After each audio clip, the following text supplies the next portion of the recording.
आज की इस विशेष गहन चर्चा में सभी सुनने वालों का बहुत बहुत स्वागत है। आज जिस स्रोत सामग्री पर हम बात करने वाले हैं ना, वो भाषा और हमारी संस्कृति से जुड़े कुछ बहुत ही बुनियादी। और बहुत ही तीखे सवाल खड़े करती है। हाँ बिल्कुल, तीखे सवाल। आज की हमारी ये चर्चा आधारित है नरेंद्र कठैत जी के एक बेहद दिलचस्प लेख पर, जिसका नाम है ये ज्ञान के कठैत। और देखिए, पहली नजर में ये लेख बस एक शब्द के इर्द गिर्द घूमता हुआ लग सकता है, लेकिन इसका जो असली मकसद है ना, वो बहुत गहरा है। मतलब ये चर्चा सिर्फ एक शब्द के गलत इस्तेमाल तक सीमित नहीं है। सही कहा। ये हमारी मातृभाषाओं, खासकर गढ़वाली भाषा की जो शुद्धता है और जिस तरह से उनमें बाहरी शब्दों की अस्वाभाविक घुसपैठ हो रही है, उस पर एक बहुत बड़ा सवालिया निशान लगाती है। और ये घुसपैठ कोई छोटी मोटी बात नहीं है। बिल्कुल नहीं। ये एक ऐसी प्रक्रिया है जो किसी भी भाषा को धीरे धीरे विलुप्त होने की कगार पर खड़ा कर सकती है। तो इसी संकट को समझने के लिए हम सबसे पहले एक बहुत ही मजेदार लेकिन सोचने पर मजबूर करने वाले तथ्य से शुरुआत करते हैं। हाँ, वो अखबार वाली घटना। हाँ, जरा सोचिए कि कोई प्रतिष्ठित राष्ट्रीय अखबार पढ़ रहा हो और अचानक एक ऐसा शब्द सामने आ जाए जिसका शब्दकोश में कोई वजूद ही नहीं है।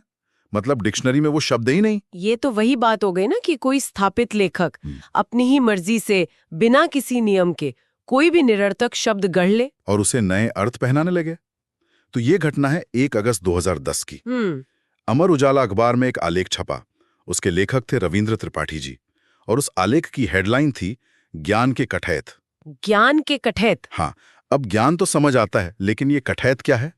त्रिपाठी जी ने वरिष्ठ कथाकार ज्ञान रंजन की पत्रिका पहल को आधार बनाकर ये शब्द इस्तेमाल किया था। और उन्होंने इसकी जो परिभाषा घड़ी वो और भी अजीब थी। बिल्कुल, उन्होंने लिखा कि वे कहानीकार जो लठैत की तरह कलम या कंप्यूटर उठा लेते हैं। मतलब सिर्फ लठैत से तुकबंदी बिठाने के लिए। हाँ, तुकबंदी के लिए कठैत कर दिया। और इसका इस्तेमाल उन्होंने चंदन पांडे की आलोचना पर हुए एक हमले के संदर्भ में किया था। देखिए, नरेंद्र कठैत जी ने इस बात को बहुत ही तार्किकता से पकड़ा है। उन्होंने साफ कहा है कि उन्हें इस शब्द से कोई व्यक्तिगत चिढ़ नहीं है, कि उनके नाम या सरनेम का मजाक बन रहा है, ऐसा कुछ नहीं है। बिल्कुल नहीं। भाषाई दृष्टि से देखा जाए ना, तो ये प्रयोग एकदम बेतुका है। कठैत 3 अक्षरों का एक ऐसा शब्द है जिसका हिंदी शब्दकोश में कोई अर्थ ही नहीं है, कोई मतलब ही नहीं है। ना तो ये नापने तोलने की कोई इकाई है, ना ही खाने पीने की कोई चीज है। ये कुछ है ही नहीं। और यहीं से ये सवाल उठता है कि लेखक ऐसा करते क्यों है? क्योंकि उन्हें लगता है कि उनके पास कलम है तो वे भाषा के मौलिक स्वरूप की अनदेखी करके अपने मनमाफिक कुछ भी गढ़ सकते हैं, जो कि भाषा के साथ एक अनाधिकृत और बहुत ही अनुचित प्रयोग है। बिल्कुल, भाषा समाज से बनती है, किसी एक व्यक्ति की निजी जागीर नहीं होती। अब इस विशिष्ट घटना से हम चर्चा को थोड़ा और व्यापक बनाते हैं और गढ़वाली भाषा की स्थिति पर आते हैं। कठैत जी ने अपने लेख में कुछ बहुत ही चुभने वाले सवाल उठाए हैं। खासकर गद्य को लेके। हाँ, सवाल ये है कि अगर गढ़वाली हमारी मातृभाषा है तो गद्य यानी निबंध या कहानियां लिखते समय अन्य भाषाओं के इतने कठिन शब्दों का प्रयोग क्यों किया जाता है? वो शब्द जो आम बोलचाल में कहीं है ही नहीं। बिल्कुल, पहाड़ का आम आदमी उन शब्दों को बोलता ही नहीं है। यहाँ पर एक बहुत बड़ा विरोधाभास या कह लें एक पैराडॉक्स सामने आता है। जब गढ़वाली में कविता लिखी जाती है तब तो ये बाहरी और कठिन शब्द इस्तेमाल नहीं होते। तब तो भाषा एकदम मीठी और सहज होती है। तो फिर गद्य के लिए ऐसी छूट क्यों? क्या गढ़वाली में अपनी बात कहने के लिए शब्दों की कमी है? या फिर ये मान लिया गया है कि गढ़वाली बस कविता गाने या मेलों की भाषा है? गंभीर विमर्श के लिए ये कमजोर है। ये बहुत ही हीन भावना वाली सोच है।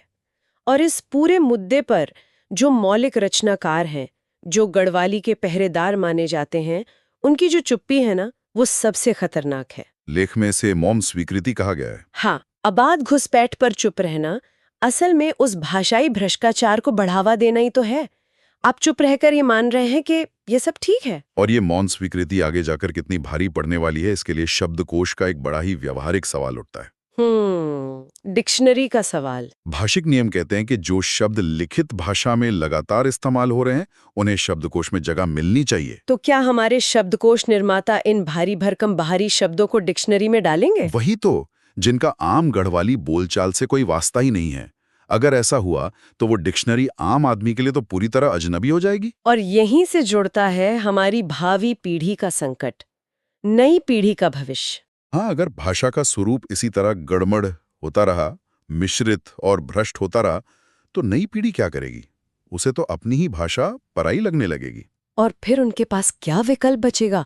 वो इस मातृभाषा की सीढ़ी को छोड़ देंगे? उसी राह पर निकल पड़ेंगे जिस पर हमारे कई प्रसिद्ध लेखक पहले ही जा चुके हैं, जैसे मंगलेश डबराल, लीलाधर जगोड़ी, सुमित्रानंदन पंत और शैलेश मटियानी। इन सभी महान नामों ने हिंदी साहित्य में बहुत बड़ा मुकाम हासिल किया है, लेकिन वो यात्रा मातृभाषा से दूर जाने वाली यात्रा थी। इस पूरी स्थिति को समझने के लिए ना चर्चा को एक बहुत ही गंभीर वैचारिक मोड़ पर ले जाना जरूरी है। बिल्कुल। राहुल संकृत्यायन जी की एक पुस्तक है किन्नर देश में। उसमें एक बहुत ही अचूक पंक्ति है जो इस दर्द को बयां करती है। क्या लिखा था उन्होंने? उन्होंने लिखा था, जब किसी भाषा का अधिकांश शब्दकोश ही नहीं बल्कि विभक्तियों तक का भी स्थान दूसरी भाषा लेने लगती है, तो समझ लीजिए अब वो अंतिम घड़ियां गिन रही है। अंतिम घड़ियां गिन रही हैं। ये बहुत ही डरावनी बात है। मतलब अगर मूल व्याकरण और संयोजक तत्व ही दूसरी भाषा के आ जाएं, तो भाषा अपनी स्वतंत्र पहचान खो देती है, वो बस एक लहजा बनकर रह जाती है। तो इस पूरी गहन चर्चा का अगर सार निकालें तो ऐसा लगता है कि आज हर रचनाकार अपने ही किसी बुखार से पीड़ित है। किसी को विद्वान दिखने का बुखार है और किसी को नए शब्द घड़ने का। और जब तक गढ़वाली या किसी भी क्षेत्रीय भाषा को उसका मौलिक सम्मान नहीं मिलता, तब तक विलुप्त होने का ये संकट टलेगा नहीं। इसीलिए कठैत जी ने अंत में वो व्यंग्यात्मक प्रार्थना की है। हाँ, कि माँ सरस्वती ऐसे ज्ञान के कठेतों को सद्बुद्धि दे। ये बहुत तीखा व्यंग्य है और ये चर्चा सुनने वालों की जिंदगी से सीधे तौर पर जुड़ती है। बिल्कुल जुड़ती है। हम सब किसी न किसी भाषा या बोली से जुड़े हैं। हमें ये सोचना चाहिए कि जो साहित्य या मीडिया हम पढ़ सुन रहे हैं, क्या वो हमारी मातृभाषा को सहेज रहा है यह बिना हमें बताए ज्ञान के नाम पर उसका स्वरूप बिगाड़ रहा है। ज्ञान हासिल करना बहुत अच्छी बात है, लेकिन अपनी भाषा की हत्या करके नहीं। एकदम सही बात। और अब हम इस गहन चर्चा के बिल्कुल आखिरी पड़ाव पर हैं। स्रोत सामग्री ने जो सवाल उठाए वो तो हमने समझे, लेकिन इस पूरी चर्चा से एक नया और बहुत ही गहरा सवाल स्वाभाविक रूप से उपजता है।